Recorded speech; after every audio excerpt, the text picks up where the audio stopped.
beaucoup de monde derrière moi, mais il y a tous les touristes du monde autour de moi. Attendez, j'ai très honte. J'ai énormément peur, il y a des pigeons qui volent au-dessus de ma caméra. J'ai l'impression de faire un reportage. Est-ce qu'on n'a qu'une seule vie? Oui. J'ai vraiment honte des gens? Non. Du coup, première question. Alors, je les ai pas triées et je n'en ai pas sélectionné. Donc, je vais faire un petit peu au pif et je pense que je vais répondre à peu près 10 questions. La première question, je suis obligée de répondre à cette question parce que je pense que la personne qui m'a demandé ça, je pense que c'est une personne qui ne me connaît pas. Parce que pour me demander question comment tu t'appelles vraiment, point d'interrogation, j'ai vraiment envie de rigoler. Je pense que c'est une personne qui doit me suivre sur YouTube et qui n'est pas sûre de mon prénom.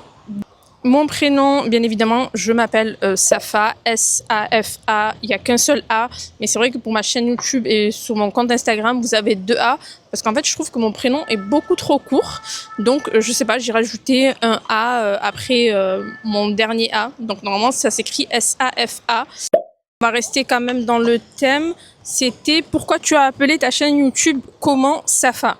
Alors pour ceux qui l'ont remarqué, je ne sais pas si vous avez fait attention ou pas, mais dans la description de ma chaîne YouTube, j'ai à peu près écrit pourquoi j'ai décidé d'appeler ma chaîne comme ça. C'est vrai qu'au début, j'avais quand même pas mal hésité. À la base, je devais appeler ma chaîne YouTube Safa Puccino. Je sais pas, en fait, quand j'ai réfléchi, je me suis dit, je trouve que ça fait nom de cartel. Je sais pas, genre un cartel de café, genre un gros cartel en Italie qui deal des cafés. Je sais pas, Safa Puccino. Mais en vrai, j'aime bien, mais je trouvais pas que ça sonnait bien pour une chaîne YouTube. Donc au final, j'ai pas choisi ce nom.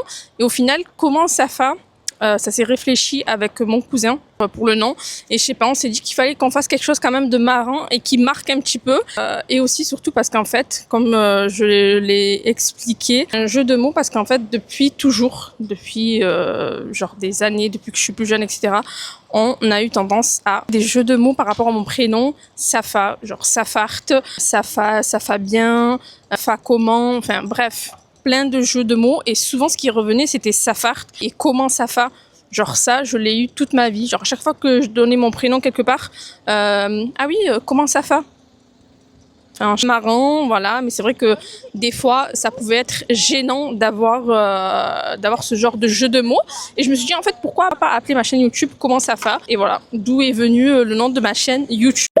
Nos questions les plus simples, vu que c'est le début de ma chaîne YouTube et que vous ne me connaissez peut-être pas forcément, c'est d'où viens-tu? Est-ce que je suis obligée de répondre à cette question? Peut-être que j'ai pas suffisamment l'accent pour certains. Je viens de Marseille, voilà. Je pense que vous voyez le grand ciel bleu derrière. Je suis née à Marseille. Ok, donc cette question est quand même intéressante. Tu filmes avec quoi? Caméra, téléphone? Je filme avec une caméra. À la base, quand j'ai ouvert ma chaîne YouTube, en fait, je voulais ouvrir ma chaîne YouTube, mais je ne voulais pas ouvrir ma chaîne YouTube tant que je n'avais pas un matériel adéquat, en fait. Je voulais pas faire mes vidéos avec mon téléphone, même si je sais qu'il y en a beaucoup qui le font et c'est très bien aussi. Mais heureusement, mon téléphone, je trouve pas qu'il fasse de très bonne qualité de vidéo. Et en fait, j'avais pas envie d'avoir mon téléphone comme outil de travail. Je me suis acheté une caméra. Là, celle que j'ai, c'est celle avec laquelle je filme. C'est la Osmo Pocket 3. J'ai pris le pack Creator. Donc, en gros, dans le pack Creator, vous avez tout. Vous avez une batterie supplémentaire. Vous avez le micro. Vous avez la petite bonnette qui va par-dessus. Vous avez genre de petit œil qui se rajoute. Mais ça, je l'utilise vraiment très rarement. Je trouve pas que l'angle est de très bonne qualité. C'est pour ajouter un grand angle. Un bon investissement si vous utilisez la caméra très souvent. Genre moi, forcément, vu que c'est pour faire mes vidéos YouTube, je les utilise quasiment tout le temps. Pour filmer, je l'utilise tout le temps, c'est même pas quasiment. Donc franchement, voilà. Et en plus, en termes de qualité, elle est super, elle est petite, elle se range facilement dans le sac. Vous n'êtes pas obligé de prendre tout le pack. Moi, en général, je prends le trépied, je prends la caméra et le micro. Voilà, franchement, je trouve qu'elle est super bien et elle fait de très bonnes vidéos. Allez, je vais répondre à celle-là. Pourquoi tu as... J'ai l'impression qu'il y a des gens, ils oublient des mots dans les phrases. Bon, donc si je relis la phrase, c'est pourquoi tu as créé ta chaîne YouTube. Chaîne YouTube. Parce que j'avais envie, tout simplement. Parce que, en fait, je me suis rendu compte que j'aimais beaucoup faire des vidéos. Et c'est vrai que des fois, je faisais des vidéos que je ne partageais pas forcément sur Instagram. Parce que je me disais, en fait, je vais faire du montage. La vidéo est trop longue. En réel, c'est pas forcément le format que j'apprécie le plus. Je suis quelqu'un qui consomme beaucoup YouTube pour regarder les vlogs, etc. Et je me suis dit, mais en vrai, pourquoi pas faire une chaîne par plaisir. Je vous avoue que je l'ai faite par plaisir, pas bien YouTube, etc. Donc, j'ai créé ma chaîne YouTube et comme je vous ai dit, je voulais pas, ça fait un moment que je voulais la créer, mais je voulais pas la créer sans avoir ce qu'il fallait, la caméra. Donc, je me suis dit, dès que j'achète la caméra, à ce moment-là, je crée ma chaîne YouTube. Je sais plus, on est à combien? 5e question, 6e question. Ta série préférée? Alors, ma série préférée, est-ce que c'est ma série préférée de toute ma vie, genre une seule série? J'aurais du mal à choisir, mais je vais en choisir une peut-être parce que c'est la série que j'ai repris, que j'ai déjà vue je crois 2 fois, c'est Power. Si vous connaissez pas, branchez-vous Power, franchement j'aime trop cette série. Elle est sur Netflix d'ailleurs en ce moment. Moi quand je l'avais commencé, quand elle était sortie au tout début, elle était en streaming, donc c'était un peu galère à la voir la série. C'était sur la chaîne Starz. Donc il a fallu que tu télécharges l'application Starz, que tu t'abonnes à Starz. Maintenant elle est sur Netflix. Donc si vous n'avez pas vu cette série Power, regardez-la. Donc ouais, si je dois choisir une série qui me vient en tête, je pense que je dirais Power. Et j'ai bien aimé aussi Bridgerton, mais je sais pas si je la classerais comme série préférée. En fait, il y en a tellement, genre des séries à l'ancienne, genre Prison Break et tout, mais c'est compliqué quand même de répondre à cette question. Tu es plutôt sucré ou salé? Alors honnêtement, je crois que j'ai jamais su répondre à cette question, mais je pense que je suis beaucoup plus sucrée. En fait, j'aime les deux. Il faut juste que ce qu'on me propose, ça soit quelque chose que j'aime. Mais je pense que si je devais choisir entre les deux, en vrai, je pense que je suis plus sucrée. Ouais, tout ce qui est caramel macchiato, latte. Je suis un peu compliquée en gâteau, pâtisserie, mais c'est vrai que je pense que je suis plus... Ouais, je suis plus sucrée. Ouais, je dirais que je suis plus sucrée parce que c'est vrai que le salé, je suis un peu plus difficile. Et si je pouvais, genre, dans une journée, manger que du sucré, ça ne me dérangerait pas. Ouais, ça m'a fait rire. Tu gagnes combien avec ta chaîne? Genre, est-ce que la personne qui m'a posé cette question est vraiment sérieuse? Vous savez que quand vous commencez votre chaîne YouTube, vous ne gagnez pas d'argent. Genre moi, je suis un baby, genre un nourrisson là sur YouTube. Et je gagne 0 € sur YouTube. Alors moi, franchement, comme je vous ai dit, j'ai ouvert ma chaîne YouTube pour le plaisir. Maintenant, si je viens à gagner de l'argent, je ne vais pas cracher dessus. Et pour l'instant, c'est pas du tout le cas. Là, j'ai 3 vidéos et demie sur ma chaîne. J'ai 4 abonnés qui se courent derrière. D'ailleurs, abonnez-vous, ça serait bien parce que ça m'aiderait énormément. Mais franchement, je suis très contente de moi parce que pour un début, c'est bien. Après, voilà, comme je vous ai dit, pour l'instant, je ne suis absolument pas payée par YouTube. Alors, prochaine question, de la même personne d'ailleurs. Est-ce que tu fais les montages toute seule? Oui, je fais mes montages toute seule. Encore une fois, pareil, je suis nouvelle sur YouTube. Il y en a beaucoup qui se font faire leur montage. Honnêtement, c'est pas mon cas puisque j'ai pas du tout le profil pour ça, c'est-à-dire que je suis toute nouvelle et je vais pas payer une personne pour me faire mes montages alors que je ne gagne absolument pas d'argent avec ma chaîne YouTube. Peut-être à l'avenir, pourquoi pas, mais c'est vrai que j'ai découvert un métier, genre un nouveau truc. Je me suis dit, mais en fait, faire du montage, c'est pas simple du tout. Vous savez, la première fois que j'ai commencé à faire le montage de ma vidéo YouTube, la toute première, j'ai galéré, mais en même temps, je prenais grave plaisir parce que je savais que je faisais du taf qui me plaisait et que je le faisais pour mettre en place ma première vidéo. Ça m'a pris énormément de temps. Genre, j'ai dormi super tard. Je voulais que tout soit parfait.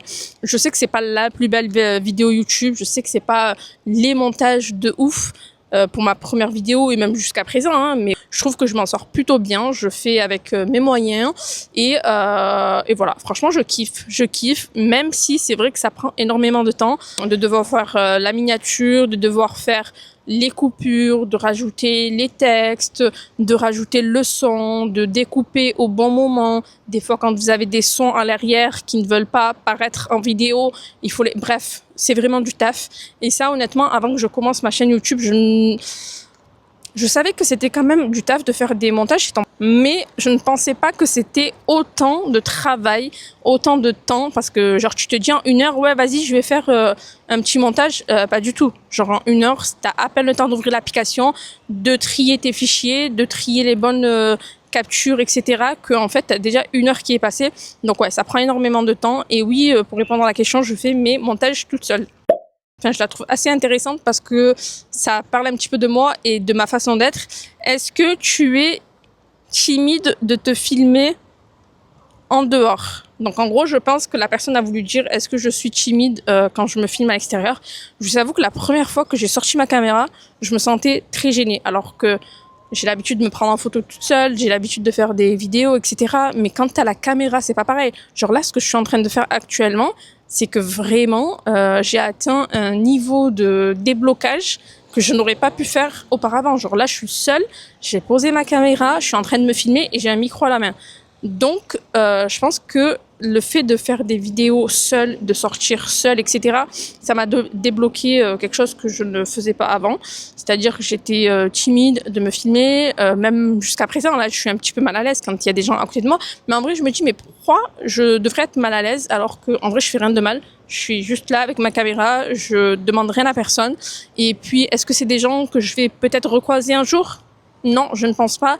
Est-ce que c'est des gens qui vont me juger ? Peut-être, mais est-ce que j'en ai quelque chose à faire ? Non.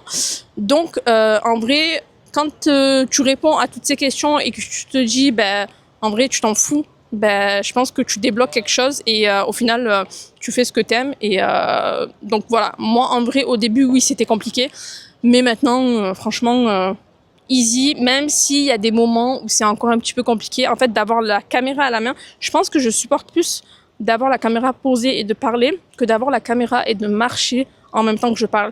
J'ai encore un petit peu de mal, mais en vrai, en général, j'arrive plus ou moins à bien me débrouiller par rapport à... Bon, c'est quand même pas mal de questions qui tournent sur ma chaîne YouTube, ce qui est normal, hein. Tu fais quoi dans la vie après YouTube ?